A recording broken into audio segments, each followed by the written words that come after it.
ekele m unu Igbo dị mma. Ana m anabata unu n'ụbọchị taa na oge aṅụle na isi mbido TV ebe a na-ewetara unu ọtụtụ akụkọ dị iche iche dịka o si agagasị na ndụ ndị ama ama.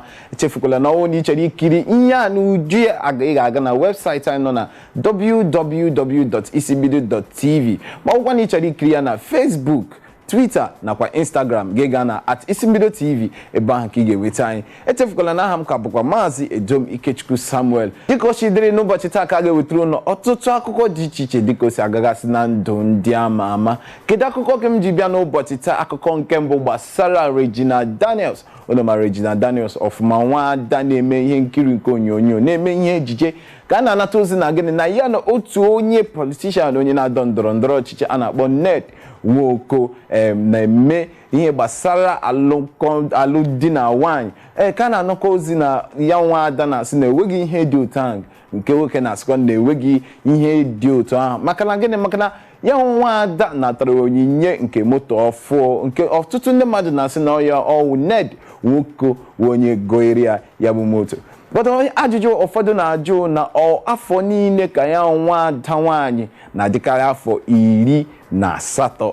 Afọ ole na ole gara aga ka a natara ozi na ya nwaada na dị afọ 18. Orugbo n'afọ a ka a na-anatakwa ozi na ịga na soshal midia dị iche iche ka ị ga-anatakwa ozi na gịnị ya nwa ka dịkwa afọ 18.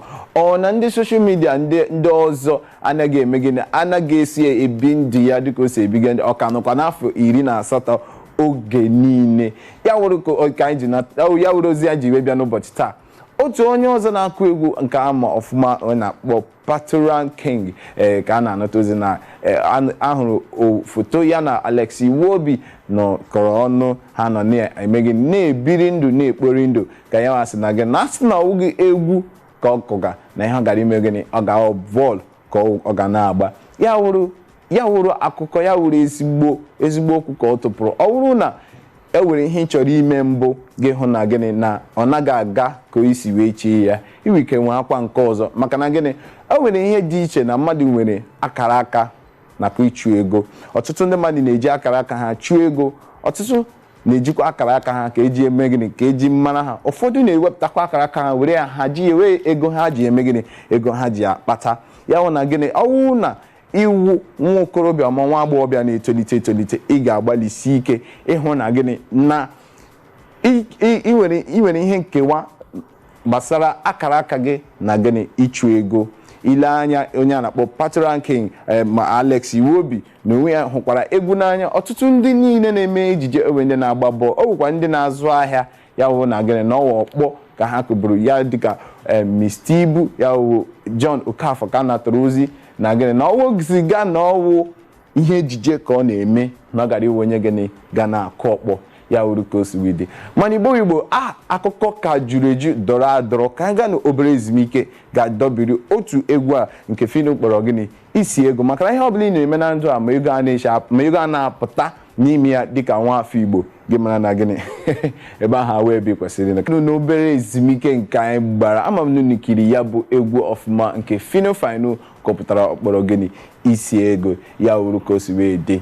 Echefukwala na aha m ka bụkwa Maazị Edom Ikechukwu Samuel. Kedu akụkọ ọzọ m ji wee bịa n'ụbọchị taa? Ya bụkwa akụkọ gbasara Kiss Daniel. Onye ọbụla ma ọfụma gbasara Kiss Daniel challenge nke o wepụtara ọhụrụ, nke ị ga-ahụ ọtụtụ ndị mmadụ na-etinye aka, ma ndị na-eji emepụta ihe egwu, ma ndị na-eji emepụta ihe ejije, ma ndị na-eji eme ihe ọchị iji megide. A na-asị ya mmadụ na mmadụ ime gịnị ịkọ ọnụ. Ya wuru ka o si wee. Kiss Daniel wepụtara ya bụ challenge ka ndị niile tinye aka were megide na-eme ya bụ challenge. Ị ga-ahụtakwa ọtụtụ ndị ama ama dị iche iche dịka Tiwa Savage, Lasisi Elenu, AY, ha niile pụtakwara ime gịnị, ime isorokwa na ya bụ challenge. Ya wuru ka o si wee dị. Akụkọ ọzọ ya nwa amadi gbasara ihe challenge ahụ na Kiss Daniel na gịnị na ya bụ challenge agaghị akwụsị tupu onye na-achị ala bụ President Buhari eme ya bụ nke ya. Ọ na-eji ọsọ na tupu ya akwụsị ya bụ challenge na President Buhari ga-eme nke ya. Ya wuru ka o si wee dị. Ihe gbasakwara challenge ịma ọ dịka ọ na-ebute esemokwu n'etiti ndị ama ama dị iche iche dịka otu onye ya na Kiss Daniel nọkọtara na record label a na-akpọ Demi V kwuru okwu na gịnị na ya nwa amadi napụrụ ha ego ọtụtụ ego iji mee gịnị iji kwalite his own music career ya wuru ka o si wee na-aga. Kizza Daniel ekwuola okwu na enweghị ihe dị otu aka anyị natakwara ozi na gịnị na ọ kpọrọ ndị uwe ojii ga-anwụchie ya bụ Demi V maka ibo ya gịnị ebubo ụgha ya wuru ka o si wee dị. Ya gbasabịakwa na ihe gbasara ịkọ ọnụ a ndị ama ama ịkọrịkọta ọnụ ka a natara ịma onye a na-akpọ Tiwa Savage ewepụtara egwu nke ya egwu gbasara challenge nke Kizza Daniel na-eme dịka m si kwuo na mbụ.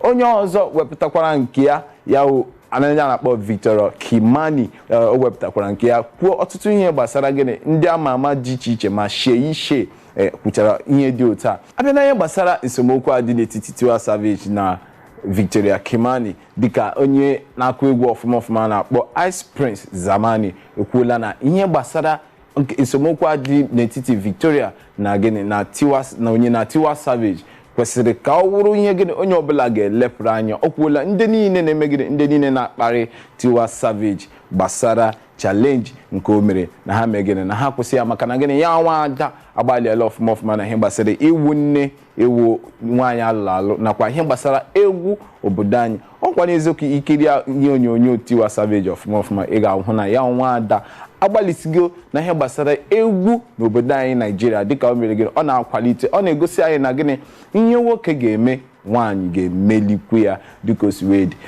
Ya nwaada emegana gịnị na-ekwupụta mwute ya na gịnị ọ makwa n'ihe o mere gịnị ọtụtụ ụmụ nwaanyị na-akụ egwu n'obodo anyị bụ Naijiria mere ha ji na-elekwasị anya oge niile. Ọ bụghị naanị ya ọ dịkwara ndị ọzọ dị iche iche ọ ụta ka ọ na-adịkarị ịhụ ha na onye na-eme ọfụma ndị mmadụ ga-ekwu maka gị irukwa akwụkwọ nke ị na-eme njọ ndị mmadụ ga-ekwu gbasara ya ihe ọ bụla ị na-eme na ndụ a ndị mmadụ ga na-ekwu gị ha ga na-ekwu okwu gbasara ya wuru ka o si wee dị. Anyị ga-aga n'obere ezumike gị kirie na egwu Slim Brown nke ọ kpọrọ nke ya na Nwada Nkole Nwansụka nọ n'ime ya. Nkole Nwansụka metụrụ ihe ejije na gbasara ya bụ egwu. Ị ga-ahụ ka ya bụ Slim Brown na Nkole mgbe ha dị n'obere mgbe ha na-etolite tupu ha meghe ha lụọ di na nwaanyị. Ọkwa ihe eji mee ihe ejije tupu ndị mmadụ agasị na gịnị na Slim Brown na Nkole